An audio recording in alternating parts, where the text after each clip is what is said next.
शमसुल हुदा भाई, वली रहमानी भाई, अजहर सलीम साहब, आज के প্রোগ্রামের অর্গানাইজার সবাই, সামনে উপস্থিত আমার ভাই, দাদা, চাচারা, আর যেখান পর্যন্ত আমার আওয়াজ চলে যাচ্ছে, ঘরের ভিতরে মাই বোনরা, ভাই দাদারা, নমস্কার, গুড ইভিনিং, আসসালামু আলাইকুম ওয়া রাহমাতুল্লাহি ওয়া বারাকাতুহু। আমি বাংলা হিন্দি মিলিয়ে একটু কথা বলবো। वली ने अल्लामा इकबाल साहब का जिक्र किया। अल्लामा इकबाल साहब के शेर से ही मैं अपनी बात की शुरुआत करना चाहता हूँ कि अल्लामा इकबाल साहब ने उस वक्त अपने शेर से एक बात कहा था कि वतन की फिक्र कर नादा, वतन की फिक्र कर नादा, मुसीबत आने वाली है, तेरे बर्बादियों के मशवरे हो रहे हैं आसमानों में। मुझे तो लगता है ये शेर अल्लामा साहब ने उस वक्त नहीं, उस दौर के लिए नहीं, बल्कि इस दौर के लिए कहा था। इतनी दुरंदेशी थी उनके अंदर कि उन्होंने ये बात कही थी कि वतन की फिक्र कर नादा, मुसीबत आने वाली है, तेरे बर्बादियों के मशवरे हो रहे हैं आसमानों में। और आज हमारी बर्बादियों के मशवरे हो रहे हैं आसमानों में, क्योंकि एक काला मेघ, एक काला बादल हमारे ऊपर छाया हुआ है, और एक जो ऐसी फासिस्ट फोर्स है जो पूरे हिंदुस्तान को बर्बाद कर चुकी है, जो पूरे हिंदुस्तान की दौलत को, हिंदुस्तान की एसेट्स को बेच रही है। हिंदुस्तान को वादा किया था कि अच्छे दिन लेकर आएंगे। क्या अच्छे दिन आए? अच्छे दिन आए? उन्होंने कहा था कि 15-15 लाख रुपए आपके अकाउंट में आएंगे। आया भाई किसी के अकाउंट में 15-15 लाख रुपए? बताइए, बताइए। उन्होंने कहा कि तेल के दाम को हम जब आएंगे तो 45 रुपए प्रति लीटर कर देंगे। क्या हुआ?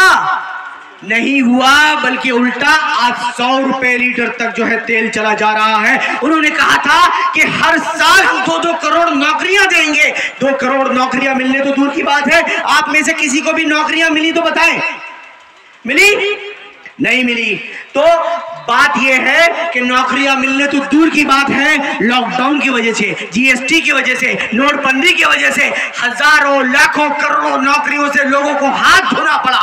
और आज ये लोग बंगाल के ऊपर आग गाड़ रहे हैं। इन्होंने हमेशा धर्म की राजनीति की है, इन्होंने हमेशा हिंदुओं को, मुसलमानों को आपस में लड़ाया है, दोनों के बीच इख्तलाफ पैदा की है, और इख्तलाफ पैदा करके इन लोगों को लड़ा के सत्ता पे आए हैं ये लोग।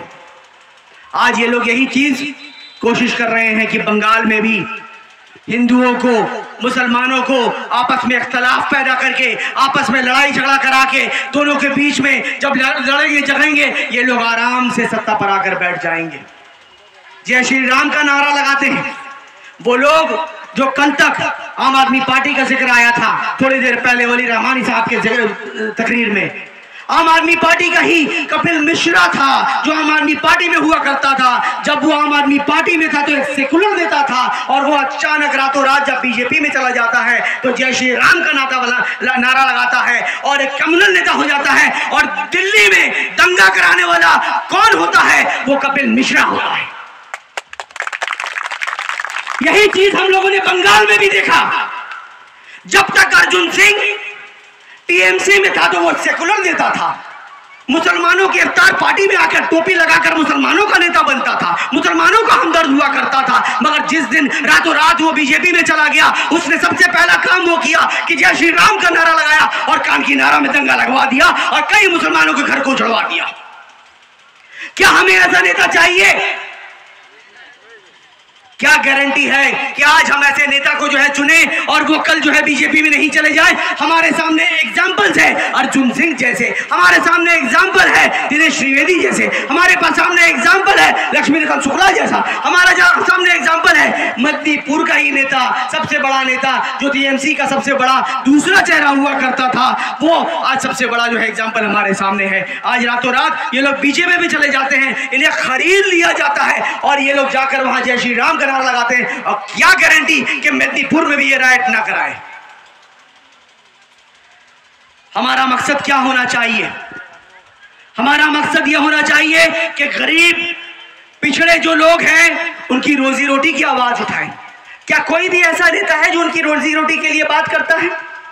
क्या उनके इकोनॉमिकल एम्पावरमेंट की बात करता है कि हाँ गरीब को गरीब न रहने का कोई मादा बताए, कोई जरिया बताएं कि जिससे गरीब की गरीबी दूर हो जाए। कोई नेता बात नहीं करता है, उन्नति होती है तो उसकी अपनी की होती है, करोड़ों अरबों रुपए कमा लेता है, मगर उसके आसपास में रहने वाले गांव वाले जैसे गरीब कल भी थे आज भी हैं और वैसे ही कल रह जाएंगे। यूनाइटेड सेकुलर फ्रंट कहता है कि नहीं नहीं नहीं, हमें ऐसा नेता नहीं चाहिए, हमें नेता चाहिए तो वली रहमानी जैसा नेता चाहिए जो कल जो है हमेशा से काम करता चला आया है गरीबों के लिए, पिछड़ों के लिए। जब लॉकडाउन हुआ था यही वली रहमानी अपने घर से निकला और हजारों के लोग, हजारों खानदानों को, गरीब को गांव-गांव में जाकर जो है राशन पहुंचाया। ये वली रहमानी 3 बच्चों से शुरू करके एक अनाथ आश्रम खोला था और आज उनके स्कूल में, एक अनाथालय में 125 बच्चे पढ़ते हैं और वो सपना देख रहा है कि एक स्कूल बनाए जहां कम से कम 3000 बच्चे पढ़े। हमें नेता चाहिए अजहर सलीम जैसा आदमी जो पीछे बैठे बैठे काम करता रहता है, चाहे वो पाक सर्कस का एनआरसी मूवमेंट हो, चाहे कोई भी मूवमेंट हो कलकत्ता शहर में, ये आदमी पीछे से हेल्प करता है और बड़े से बड़े रैली, बड़े से बड़े आंदोलन में ये इनका सबसे बड़ा हिस्सा रहता है। हमें ऐसा नेता चाहिए, हमें नेता चाहिए तो आपके और हमारे भाईजान जैसे नेता चाहिए जो 11 साल से आइम्मा के बैनर में बंगाल के अलग अलग गांव में काम करते चले आ रहे हैं, चाहे वो गरीबों के लिए हो, मजदूरों के लिए हो, पिछड़े लोगों के लिए हो। मतलब उसमें कोई धर्म का भेदभाव न रखते हुए वो काम करते चले आ रहे हैं। क्या हमें ऐसा नेता चाहिए या नहीं चाहिए, बताइए आप लोग। यूएसएफ यही कहता है कि आओ हम सब मिलके, तुम्हारा भी दुश्मन तुम कहते हो बीजेपी है, हमारा भी दुश्मन हम कहते हैं बीजेपी है, और अगर सबका दुश्मन एक है तो क्यों नहीं हम सब एक मिलकर, हाथ जोड़कर, मुट्ठी बनकर एक साथ उससे लड़ाई लड़े और ऐसे नेतृत्व को सामने लाएं जो नेतृत्व आपकी बात करे, आपके बच्चों की बात करे, आपके बच्चों के मुस्तकबिल की बात करे। यह है हमारा मिशन और इसी मिशन से हम आगे बढ़े हैं और हम उम्मीद करते हैं हमारे मिशन को आगे बढ़ाने में आपका साथ चाहिए। आपका साथ होगा या नहीं होगा?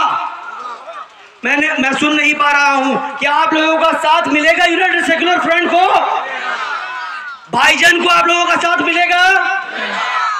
बस अपनी बात से यहीं पे अपनी बात खत्म करता हूं और आखिरी एक शेर से अपनी बात खत्म करता हूं, जो शेर मैं हर जगह कहता हूं कि कुछ देर की खामोशी है। यकीन मानिए अगर आप लोगों का साथ रहे तो मेरी शेर को सुन लीजिए कि कुछ देर की खामोशी है फिर शोर आएगा, कुछ देर की खामोशी है फिर शोर आएगा।